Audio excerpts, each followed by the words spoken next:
Ribuan santri Pondok Pesantren Sabilul Hasanah Banyuasin mendapatkan vaksin COVID-19 jenis Sinovac dosis pertama. Dari program vaksinasi serentak pesantren dan rumah ibadah, sinergi program vaksinasi Polri dan staf khususnya kepresidenan.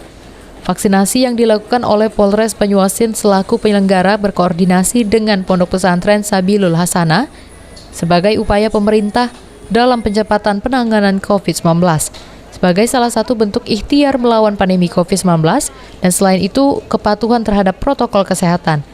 Kapolres Banyuasin AKBP Imam Tarmudi mengatakan, program vaksinasi serentak pesantren se-Indonesia dilaksanakan seluruh Polres jajaran Polda Sumsel, sehingga diharapkan kembali membawa Banyuasin menuju zona hijau yang kini berstatus zona kuning atau PPKM level 2. Bismillahirrahmanirrahim. Assalamualaikum warahmatullahi wabarakatuh. Ya, pada hari yang kedua ini kita masih melaksanakan vaksin secara serentak di masing-masing tempat ibadah, pondok pesantren, ya, di seluruh negara kesatuan Republik Indonesia ini.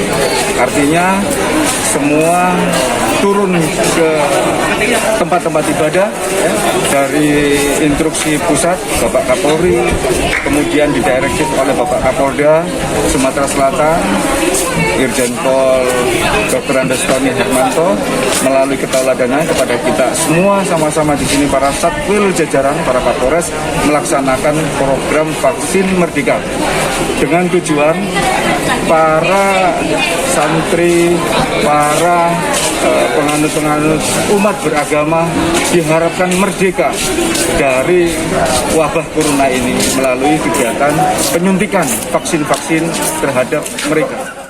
Pimpinan Pondok Pesantren Sabilul Hasanah Gus Syarif Kumas mengaku senang dengan program vaksinasi santri karena dapat membantu kegiatan belajar di pondok pesantren lebih maksimal.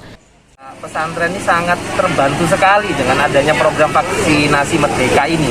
Apalagi betul-betul full disupport oleh Kapolres Banyuasin, dalam hal ini Bapak Kapolres langsung. Mulai dari menjelang pelaksanaan hari pertama kemarin sampai hari ini.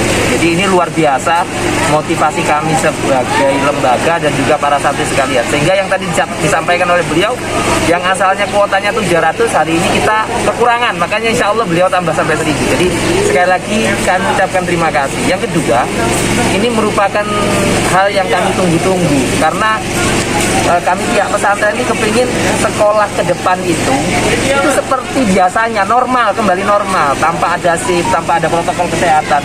Nah, kalau sudah seperti ini rencananya tidak ada lain pilihannya, anak-anak harus punya kekebalan tubuh. Salah satu solusinya adalah dengan cara divaksin. Sehingga harapannya ke depan kita bisa sekolah dengan baik seperti biasanya, ngaji dengan baik, ibadah dengan baik, akhirnya mendapatkan hasil yang terbaik. Selain para santri, ustadz dan keluarga pondok pesantren juga mendapatkan vaksinasi. Pada kesempatan ini, Kapolres juga menyerahkan bantuan sembako, masker, dan hand sanitizer kepada pengasuh Ponpes. Sulaiman, PAL TV.